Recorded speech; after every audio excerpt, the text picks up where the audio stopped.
Você tem hopi papia atrobe de gente ressentimento de turismo. Então, ¿En qué sentido? si tem sentimento negativo contra turismo ou contra desenvolvimento do turismo. Então, você tende a hopi em comunidade atrobe gente papi de esse, assim, nanta contra desenvolvimento do turismo, pro desenvolvimento do turismo. Mas hotel, por exemplo, exactly. Of condos, mais vacation rentals, mais. E valor de casta, risa, right? Costas assim. A única petição que me tem, porque nós temos direito de nossa opinião, e, em verdade, Aruba me tomou uma decisão de que é quer para o mês, não? Que a estratégia que nos quer para nós Aruba, que nos quer para nós mês, que qualidade de vida nos quer para nós mês, e que nos quer de nossa economia. Pero, me recorda a gente, para nem que o sentimento tá, para corda que nota é turista sua culpa. Se nós temos sentimento negativo contra o desenvolvimento do turismo, nós temos que acordar que nós, como rubiano, estamos tomando a decisão aqui. Nós estamos dando permisso, nós estamos decidindo que companhia nos quer abrir, nós estamos tomando a decisão de estratégia para nosso país.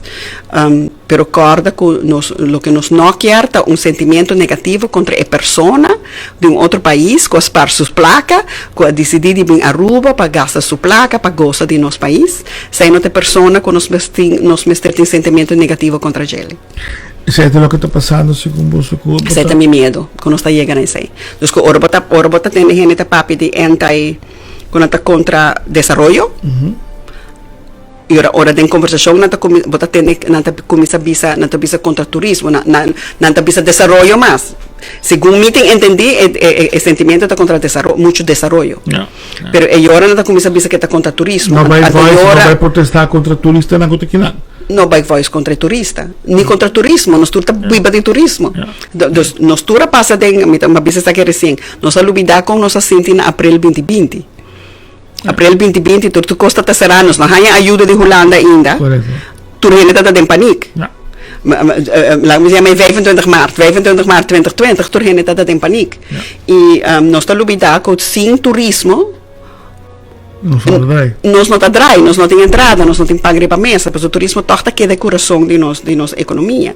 Nós não queremos o sentimento contra o turismo, nem contra turista. O sentimento me está de que nós queremos decidir para nosso país, que nós queremos como manejo, estratégia para nosso país, para a indústria de turismo e para nossa economia e nossa qualidade de vida. Pero meu medo está para nós não trazer esse sentimento contra a pessoa que decidir visitar nós.